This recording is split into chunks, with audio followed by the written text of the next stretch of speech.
Hello everyone. If you are new to the channel, then you must like, share and subscribe my channel for the latest videos of Geography class 12th. So this is the third part of this chapter which covers means of air transport and means of communication topics. For the previous and next parts, I had provided the separate link for them in the description box. Now the third means of transportation, that is air transportation, or we can say airways. So the transportation carried out in air is called air transport or airways. Definitions बहुत ही simple in means of transportation की बनती हैं. As I already told you, ये fastest means of transportation है. It is essential for a vast country. और जो हमारे बड़े बड़े देश हैं विश्व के जैसे इंडिया, उसके लिए एयर ट्रांसपोर्टेशन बहुत ज़्यादा ज़रूरी हो जाता है, जहाँ पर डिस्टेंस बहुत ज़्यादा है, हिली एरियाज़ हैं, क्लाइमेटिक कंडीशंस बहुत ज़्यादा डिफरेंट होती हैं, और इसीलिए जो एयर ट्रांसपोर्टेशन है इसकी इम्पॉर्टेंस बढ़ जाती है, बिकॉज माउंटेनियस रीजन्स में सिर्फ यही एक ट्रांसपोर्टेशन का मीन्स होता है ना। वहाँ रेलवेज चल सकती हैं, रोड्स भी बहुत ज़्यादा नहीं होती हैं, और पाइपलाइन का कोई मतलब नहीं है, खैर उससे पैसेंजर्स का ट्रांसपोर्टेशन भी नहीं होता। सो एयरवेज सिर्फ एकमात्र मीन्स ऑफ ट्रांसपोर्टेशन रह जाता है इस तरीके के एरियाज़ में। The beginning of air transport in India is in 1911। 1911 में इंडिया में एयर ट्रांसपोर्टेशन की शुरुआत हुई थी, when an air mail operation held over 10 kilometre distance between Allahabad and Naini. Allahabad और नैनी इन दो प्लेसेस के बीच में 10 किलोमीटर तक के एरिया पे एक प्लेन उड़ाया गया था, यानी कि एक एयर मेल ऑपरेशन उड़ाकर देखा गया था, और तभी से इंडिया में एयर ट्रांसपोर्टेशन की शुरुआत हुई। But it's real development took place in post independence period. लेकिन इंडिपेंडेंस के बाद ही एयर ट्रांसपोर्टेशन का इंडिया में डेवलपमेंट हो पाया है, बिकॉज ब्रिटिशर्स ने एयरवेज के लिए इंडिया में कुछ भी नहीं किया था। एयरपोर्ट अथॉरिटी ऑफ इंडिया में कंस्ट्रक्ट की गई, जो रिस्पॉन्सिबल थी safe efficient air traffic and aeronautical communication services Indian air space. So India का जो एयर स्पेस है, एयर स्पेस बेसिकली जितना हमारा लैंड एरिया है उसके ऊपर जितना हमारा स्पेस है, आसमान है, वो हमारा स्पेस एरिया कहलाता है, हमारे ही क्षेत्र में वो आता है। So that is Indian air space में जो भी एयर ट्रांसपोर्टेशन होगा, एयर ट्रैफिक होगा, बिकॉज प्लेन्स भी आपस में क्रैश कर सकते हैं, क्योंकि बहुत ही मतलब मुश्किल से प्लेन्स चलाए जाते हैं, आसमान में डायरेक्शन का पता नहीं चलता है, तो रडार की मदद से वो काम किया जाता है। सो एयरपोर्ट अथॉरिटी ऑफ इंडिया इस वर्क के लिए रिस्पॉन्सिबल बनाई गई, और इसने 125 एयरपोर्ट्स इंडिया में ये अथॉरिटी मैनेज करती है। सो एयर इंडिया ये इंडिया के जो एयर ट्रांसपोर्टेशन है उसको मैनेज करती है, जो कि एक गवर्नमेंट के अंडर वर्क करती है। लेकिन अब बहुत सी प्राइवेट कंपनीज़ हैं जो इंडिया में पैसेंजर सर्विसेज एयर ट्रांसपोर्टेशन में दे रही हैं, जैसे पहले जैसे स्पाइस जेट है, पहले किंगफिशर थी जो कि अब बंद हो चुकी है। सो प्राइवेट कंपनीज़ भी एयर ट्रांसपोर्टेशन में अपनी सर्विसेज दे रही हैं।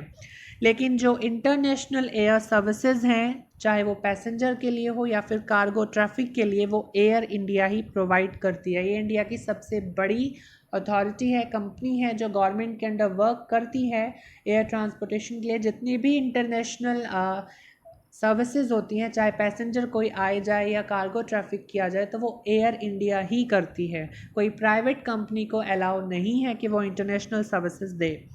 Pawan Hans is the helicopter service in hilly areas and widely used in north east. तो ये कंपनी है पवन हंस, जो कि हमारे हेलीकॉप्टर सर्विस है इंडिया की सबसे बड़ी, जो हिली एरियाज में हेलीकॉप्टर सर्विसेज देती है, और specially in the north east regions. It provides helicopter services to petroleum sector and for tourism sector को भी ये हेलीकॉप्टर सर्विसेज देती है। और जो पेट्रोलियम सेक्टर है, क्योंकि पहले आइडेंटिफाई किया जाता है कि किस एरिया में पेट्रोल अवेलेबल हो सकता है, तो उसके लिए helicopter services Pawan Hans company ही प्रोवाइड करती है। एयर ट्रांसपोर्ट के टॉपिक में हमें एक बॉक्स में टॉपिक दिया गया, that is open sky policy. ये इंपॉर्टेंट है। So government of India had introduced an open sky policy for cargo in 1992 to help Indian exporters and to make their export more competitive. India के जो exporters हैं, जो अपना सामान दूसरे देशों में भेजते हैं, उनको बेनिफिट दिलाने के लिए और उनको डेवलप करने के लिए जो इंडियन गवर्नमेंट थी उसने अपनी जो एयर ट्रांसपोर्टेशन है उसमें बदलाव किए, एक पॉलिसी लेकर आई, ओपन स्काई पॉलिसी, जिसमें एक तरीके से इसका मतलब है कि आसमान खोल दिया गया है और अब एक्सपोर्टर्स अपने जो प्रोडक्ट्स हैं उसको बाहर एक्सपोर्ट बहुत ईजिली कर सकते हैं, ज़्यादा अमाउंट में कर सकते हैं। तो ये open sky policy Indian government लेकर आई थी और इस पॉलिसी में foreign airlines can bring any flights in the country, और इस पॉलिसी के तहत हमारी कंट्री को छोड़कर बाकी किसी भी देश का जो प्लेन है वो हमारे कंट्री में सामान को लेकर आ सकता है या लेकर जा सकता है। तो ये ओपन स्काई पॉलिसी 1992 में इंडियन गवर्नमेंट ने लॉन्च की थी। इसी के साथ ये एक इम्पॉर्टेंट टॉपिक जुड़ जाता है एयर ट्रांसपोर्टेशन में, that is explain the evolution of Indian air service of India. जो हमने अभी पढ़ा एयर इंडिया, जो कि इंडिया के इंटरनेशनल सर्विसेज प्रोवाइड करती है, उसका नाम बदल दिया गया और नाम कर दिया गया है इंडियन। और ये किस तरीके से इवॉल्व हुआ, पहले एयर इंडिया था, देन इंडियन हुआ, जो एयरलाइंस का जो लोगो है उसमें भी चेंजेस किए गए। So Indian Airlines dropped the word airlines from its name and now it is known as Indian। तो airlines word को हटा दिया गया और अब ये सिर्फ Indian जानी जाती है इंडियन के नाम से। This new brand name appears on both the sides of fuselage. तो जो हमारा प्लेन का दोनों साइड होता है उस पर ये इंडियन ही लिखा हुआ होता है, इंडियन एयरलाइंस नहीं लिखा हुआ होता। The logo on orange tail replaced by partially visible blue wheel which is inspired by Sun Temple at Konark, Odisha। जो हमारे प्लेन के पीछे टेल होती है, ये हमारा प्लेन है, इसके पीछे जो इस तरीके से ये टेल होती है, इस पर एक ऑरेंज कलर मतलब ऑरेंज कलर की ये टेल है जिसमें ब्लू कलर का एक व्हील बनाया गया है इसके लोगो में, जो कि ओडिशा के कोणार्क टेम्पल मतलब कोणार्क में जो सन टेम्पल है उससे इंस्पायर्ड है, वहाँ से वो चित्र लिया गया है। It symbolises timeless motion, convergence and divergence. तो ये जो हमारा लोगो बनाया गया है एयरलाइंस के लिए, वो एक तो टाइमलेस मोशन यानी कि किसी भी वक्त और बिना रुके जो ये हमारा इंडियन एयरलाइंस है, इंडियन है, ये चलता रहेगा। कन्वर्जेंस मतलब अंदर भी आएगा बाहर भी जाएगा, डाइवर्ट भी हो सकता है। तो ये इसका पीछे इसका मतलब था। इट ऑल्सो एम्बडीज स्ट्रेंथ, और ये एक ताकत को, मजबूती को भी दर्शाता है। As you can see in this image ये इंडियन प्लेन है जिस पर फ्यूसलेज पर इंडियन लिखा गया है और ये जो टेल पर कोणार्क के सन टेम्पल से इंस्पायर्ड लोगो बनाया गया है। ऑरेंज टेल है, ये ऑरेंज कलर का पूरा एरिया, और ये व्हील जो है ये ब्लू कलर का है। सो अब हमें जो इंडियन प्लेन्स हैं, इंडिया के प्लेन्स, वो कुछ इसी तरह के नज़र आते हैं। ये एक बॉक्स एयर ट्रांसपोर्टेशन के टॉपिक में दिया गया है। इसमें कुछ इसके जो इंडियन एयरलाइंस की हिस्ट्री रही है जो हमने अभी पढ़ी, यही बताई गई है। और ये ईयर वाइज याद करना इतना इम्पॉर्टेंट नहीं है, सिर्फ हमें यही पता होना चाहिए कि पहले इसका नाम इंडियन एयरलाइंस था, एयर इंडिया था, जो कि अब इंडियन हो गया है। That is enough. Now here begins the second part of this chapter, that is communication। Previous parts में हमने ट्रांसपोर्टेशन कंप्लीट कर लिया है, अब हमारा आता है communication network. As I already told you, views, ideas, messages को शेयर करना किसी अनदर पर्सन से, उसे हम कम्युनिकेशन कहते हैं। कम्युनिकेशन भी बेसिकली 2 टाइप्स का होता है, एक होता है personal and mass communication. So let's have a look. So the definition of communication is the means of conveyance of information from one place to another is called communication। Human beings evolve different methods of communication over time। तो समय समय पर अलग अलग तरीके संवाद करने के, संचार करने के, कम्युनिकेशन करने के आते रहे हैं जिनको ह्यूमन बींग्स ने यूज़ किया है। इनिशियली पहले animals like camels, pigeons etcetera, beating of drum, indications through smoke and fire were used to send messages. पहले मैसेजेस भेजने के, संदेश भेजने के जो तरीके थे उसमें एनिमल्स को यूज़ किया जाता था, लाइक कैमल्स के थ्रू, कबूतरों के थ्रू, पिजन्स के थ्रू। इसके अलावा ड्रम बजा करके या फिर धुएं से या आग से इंडिकेशन दे करके मैसेजेस को सेंड किया जाता था। At that time means of communication were also the means of transportation. जैसे मैंने आपको बताया है कि जो कम्युनिकेशन के मीन्स थे उस टाइम पर, प्रीवियस टाइम पर, वो ट्रांसपोर्टेशन के ही मीन्स थे, यानी कि land, air and water transportation के थ्रू ही कम्युनिकेशन भी डन किया जाता था। Invention of satellite, printing press, telephone etc. made communication much faster and easier. लेकिन जब से सैटेलाइट्स का इन्वेंशन हुआ, आविष्कार हुआ, प्रिंटिंग प्रेस आया, टेलीफोन्स, मोबाइल फ़ोन्स आए, तो उसके बाद से जो कम्युनिकेशन था वो बहुत ही ईजी हो गया, बहुत फास्ट हो गया, और ट्रांसपोर्टेशन से उसके मीन्स भी अलग हो गए। Development in the field of science and technology contributed in bringing about revolution in field of communication. Science technology के डेवलपमेंट की वजह से ही कम्युनिकेशन का इतना ज़्यादा डेवलपमेंट हो पाया है। सो स्केल एंड क्वांटिटी के बेसिस पर mode of communication can be divided into two categories, scale and quality. Scale means कि वो कितने लोगों तक पहुंचता है, कितने लोगों को कवर करता है, और क्वालिटीज़ कि वो कितना अच्छा है, कितनी फास्टेस्ट तरीके से वो हो रहा है। इस बेसिस पर कम्युनिकेशन दो तरह का है, personal and mass. Personal communication like जो हमारे लेटर्स हम लोग लिखते हैं वो एक पर्सन से सिर्फ दूसरे पर्सन तक ही ट्रांसफ़र होता है। इस तरह से हमारा मोबाइल फ़ोन भी आज एक पर्सनल कम्युनिकेशन का मीन्स है। लेकिन मास कम्युनिकेशन जो सभी लोगों के लिए है, लाइक टेलीविज़न होता है, सभी लोग देखते हैं, रेडियो है, न्यूज़पेपर्स है, बुक्स हैं, मैगजीन्स हैं, सैटेलाइट्स हैं, ये सब हमारे मास कम्युनिकेशन के मीन्स होते हैं। As you can see here is the examples. Personal communication में हमारे letters, telephone, fax, email, internet आ जाता है, और मास कम्युनिकेशन में radio, television, cinema, satellite, books etcetera. सबसे पहले आता है हमारा personal communication system. Among all the personal communication system, internet is the most effective and advanced. आप जानते हैं इंटरनेट एक ऐसा कम्युनिकेशन का मीडियम है जो कि सबसे ज़्यादा यूज़ किया जाता है आज के मॉडर्न वर्ल्ड में, और ये सबसे एडवांस्ड मीन्स ऑफ कम्युनिकेशन भी है। It is widely used in urban areas, और ये अर्बन एरियाज़ में इंटरनेट सर्विसेज बहुत ज़्यादा यूज़ की जाती हैं। सो बेसिकली पर्सनल कम्युनिकेशन में हमें सिर्फ इंटरनेट का डिस्क्रिप्शन दिया गया है। It enables the user to establish direct contact through email to get access to the world of knowledge and information. तो जो हमारा ये पूरा ज्ञान से और मतलब इन्फॉर्मेशन एंड नॉलेज का जो ये पूरा वर्ल्ड है, गूगल, हम हर चीज़ ईजिली गूगल कर लेते हैं, हमें सब अवेलेबल हो जाता है, तो ये इंटरनेट की वजह से ही है।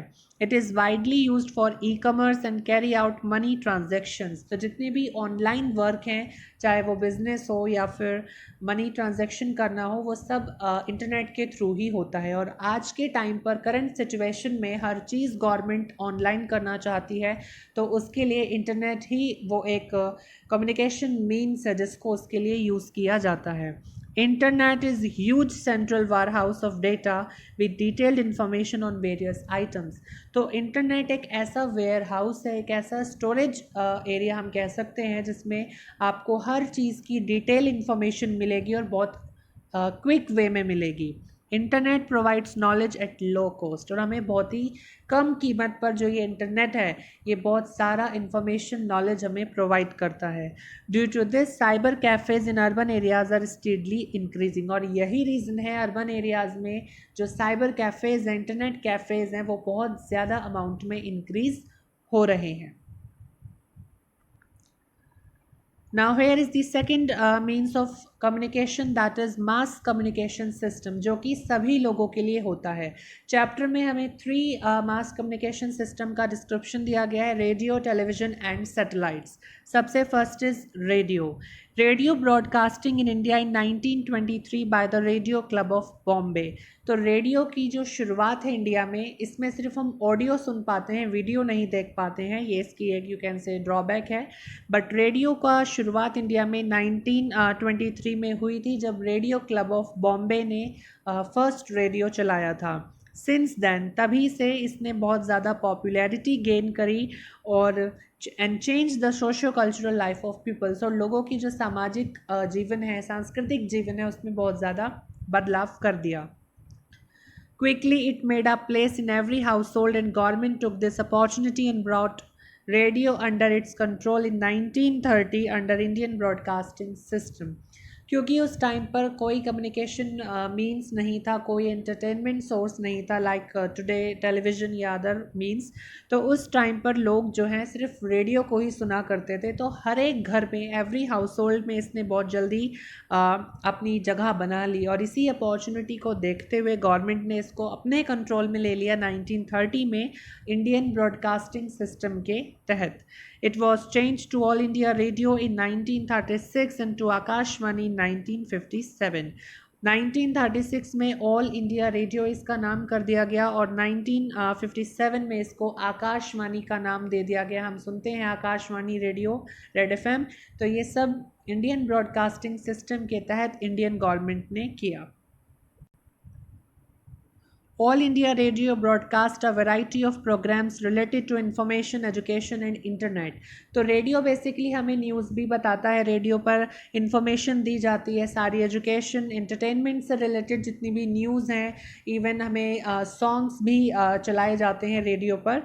तो ये सारे variety of programmes All India Radio Akashvani broadcast करता है. Special news bulletins are also broadcast at specific occasions like session of parliament and state legislatures. Like जैसे कोई हमारे पार्लियामेंट में, संसद भवन में कोई मीटिंग चल रही है या फिर कोई डिबेट हो रहा है, तो उसका इन्फॉर्मेशन भी रेडियो पर आता रहता है. प्रेजेंटली रेडियो की इम्पोर्टेंस बहुत कम हो चुकी है due to the mobile phones and internet, लेकिन पास्ट टाइम पर रेडियो की एक बहुत बड़ी इम्पोर्टेंस थी. Second mass communication system is television, or in short TV. It is emerged as the most effective audio-visual medium for disseminating information and education masses.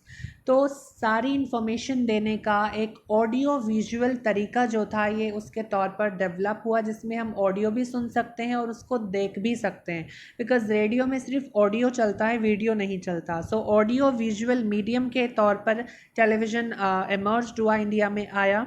Initially, TV services were limited only to the national capital where it began in 1959. शुरुआत में 1959 में जब television India में चलना शुरू हुआ था, तो ये सिर्फ दिल्ली तक ही सीमित था, नेशनल कैपिटल तक ही सीमित था.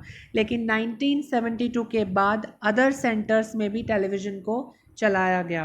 1976 में TV got a separate identity as Doordarshan. तो ये नेशनल चैनल्स हैं, दूरदर्शन, डीडी भारती, जो कि टेलीविज़न पर चलाए जाते हैं, जिनकी करंट सिचुएशन में बहुत इंपॉर्टेंस बढ़ चुकी है due to Mahabharat and Ramayan serials. So Doordarshan के तौर पर इसकी आइडेंटिटी डेवलप हुई. टीवी उस टाइम पर सभी हाउस होल्ड्स में तो नहीं होता था. एक जो प्रतिष्ठित लोग होते थे गली मोहल्लों के, उन्हीं के घर में टीवी हुआ करता था, लोग उन्हीं के घर में टीवी देखने के लिए जाया करते थे. लेकिन उसके बाद टीवी भी इतना ज़्यादा कॉमन हो गया, आज सभी घरों में हमें टेलीविज़न तो मिलेगा ही मिलेगा. ये एक इम्पॉर्टेंट आइटम बन चुका है हाउस होल्ड आइटम्स में. Common national programs CNP were started for the entire network and its services were extended to the backward areas. तो कॉमन नेशनल प्रोग्राम्स टेलीविज़न पर चलाए गए सभी एरियाज़ में, और उसके बाद टेलीविज़न को एवरी एरिया में स्प्रेड इंडिया में कर दिया गया.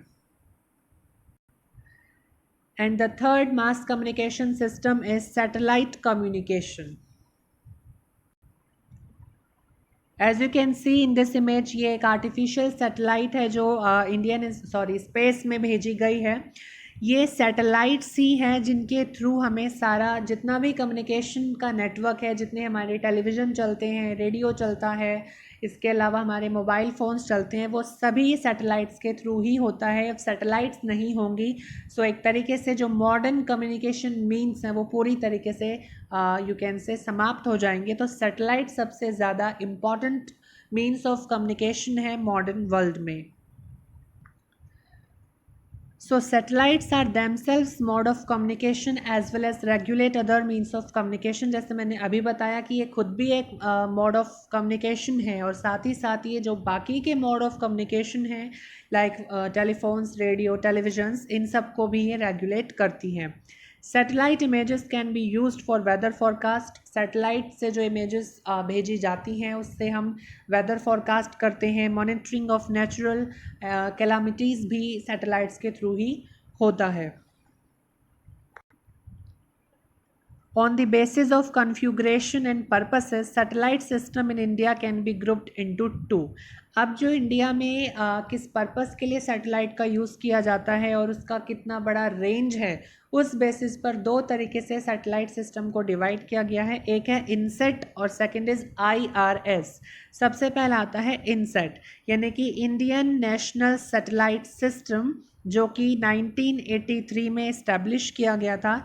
ये एक मल्टीपर्पज़ सैटेलाइट सिस्टम है जिसमें टेलीकम्युनिकेशन के लिए, meteorological observation and for various other data and programmes, यानी कि ये अपने जो वेदर से रिलेटेड फॉरकास्टिंग होती है, इसके अलावा जो हम अपने जैसे टेलीफोन्स, रेडियो, टेलीविजन्स जो चलाए जाते हैं, इन सब के लिए जो सैटेलाइट्स का यूज़ है, अदर प्रोग्राम्स को ब्रॉडकास्ट करने के लिए जो सैटेलाइट का यूज़ है वो इनसेट के थ्रू किया जाता है, इंडियन नेशनल सैटेलाइट सिस्टम के थ्रू.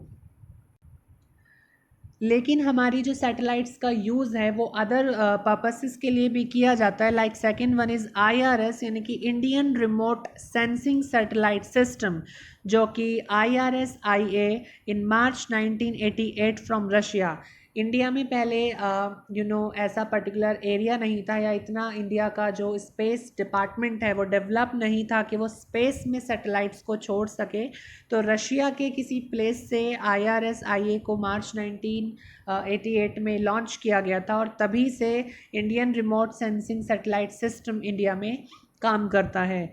इंडिया ने अपना खुद का launching vehicle that is PSLV, यानी कि पोलर सैटेलाइट लॉन्च व्हीकल भी डेवलप कर लिया है. अब इसी के थ्रू इंडिया अपने सैटेलाइट्स को स्पेस में लॉन्च करती है. National remote sensing satellite NRSC centre हमारा हैदराबाद के अंदर है, which provides facilities for acquisition of data and it's processing.